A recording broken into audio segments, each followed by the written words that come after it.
একজন মা যিনি সারা জীবন সন্তানের জন্য নিজের সবটা উজাড় করে দেন। শেষ বয়সে এসে কি তিনি একটু যত্ন, একটু খোঁজ খবর, একটু ভালোবাসা পাওয়ারও অধিকার হারিয়ে ফেলেন?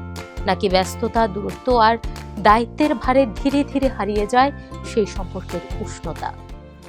রাজধানীর মিরপুরে নূরজাহান বেগমের মৃত্যুকে ঘিরে সামনে আসা ঘটনাগুলো এখন ঠিক এমনই এক প্রশ্নের মুখে দাঁড় করিয়েছে সমাজকে।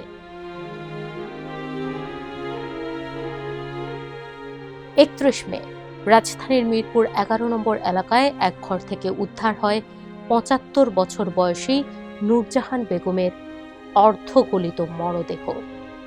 চরম নোংরা ও অস্বাস্থ্যকর পরিবেশে পড়ে থাকা এই বৃদ্ধার মৃত্যু ঘিরে তৈরি হয়েছে চাঞ্চল্য।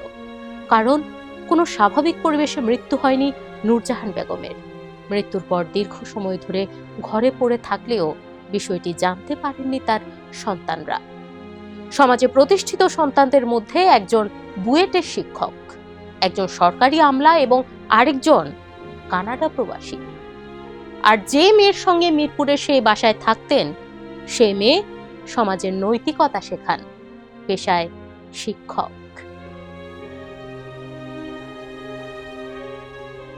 নূরজাহান বেগম তার মেয়ের সঙ্গে যে বাসায় থাকতেন, সেই বাসার ভিডিও ফুটেজ সামাজিক যোগাযোগ মাধ্যমে ছড়িয়ে পড়েছে। তাতে দেখা যাচ্ছে নূরজাহান বেগমের ঘরসহ পুরো ফ্ল্যাটের অবস্থা ভীষণ নোংরা, অস্বাস্থ্যকর।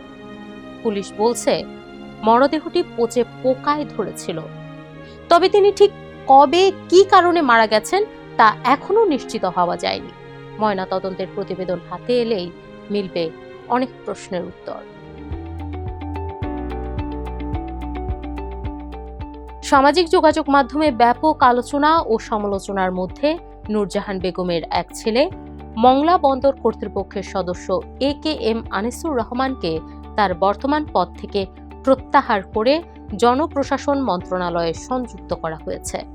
3 জুন জনপ্রশাসন মন্ত্রণালয়ের এক প্রজ্ঞাপনে ওই যুগ্ম সচিবকে জনপ্রশাসন মন্ত্রণালয়ে সংযুক্তির কথা জানানো হয়। এই দিনই তাকে কর্মস্থল থেকে অবমুক্ত হয়ে বদলি হওয়া নতুন কর্মস্থলে যোগ দিতে বলা হয়েছে। এ বিষয়ে জনপ্রশাসন প্রতিমন্ত্রী মোহাম্মদ আব্দুল বারী বলেন, পিতামাতার ভরণ পোষণ আইন আছে, আইন অনুযায়ী ব্যবস্থা গ্রহণ করা হবে। এ বিষয়ে ওই কর্মকর্তার বক্তব্য গ্রহণ সহ প্রয়োজনীয় প্রক্রিয়া অনুসরণ করা হবে। ইতোমধ্যে প্রক্রিয়া শুরু হয়েছে।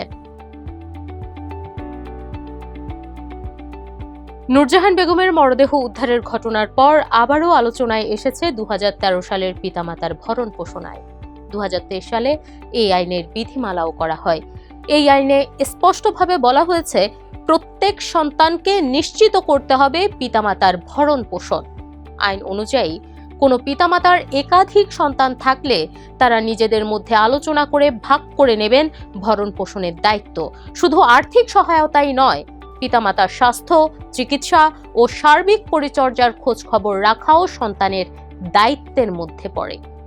আইন অমান্য করলে সর্বোচ্চ 1 লাখ টাকা অর্থদণ্ড বা অর্থদণ্ড পরিশোধে ব্যর্থ হলে সর্বোচ্চ 3 মাসের কারাদণ্ডের বিধান রয়েছে।